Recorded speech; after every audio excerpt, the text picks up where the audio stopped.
1400 பேர் கொண்ட ஒரு பள்ளியில் 25% பேர் கண்ணாடி அணிகின்றனர். அவர்களில் 2/7 பங்கு மாணவர்கள் உள்ளனர் எனில் எத்தனை மாணவிகள் கண்ணாடி அணிகின்றனர் கேட்டிருக்காங்க. நமக்கு ஃபர்ஸ்ட் தெரிய வேண்டியது இந்த 1400 பேர்ல எத்தனை பேர் கண்ணாடி போடுறாங்கன்னு. மொத்தம் 1400 பேர் இருக்காங்க. கண்ணாடி போடுறவங்க எவ்வளவு பேர்? 25%. அப்ப என்ன போடணும்? பெர்சன்டேஜ் வந்தாலே பை 100ன்னு போடணும். போடலாமா? இன்ட்டு 25/100. இப்ப நம்ம ரெண்டையும் கட் பண்ணலாம். இங்க 2 0 மேல 2 0 ரெண்டையும் கட் பண்ணியாச்சு. அப்ப நமக்கு மிச்சம் 14 × 25 வருது. நம்ம 14யும் 25 பேருக்குனா நமக்கு 350 கிடைக்கும்.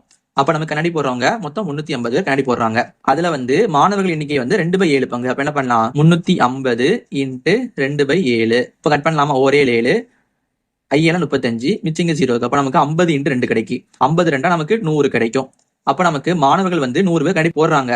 நமக்கு மொத்தம் உள்ளது 350. அதுல கண்ணாடி போடுற மாணவர்கள் 100 பேரு. அப்ப நமக்கு 2 கழிச்சா நமக்கு மிச்சம் 250 கிடைக்கும். அப்ப நமக்கு 250 மாணவிகள் கண்ணாடி போடுறாங்க.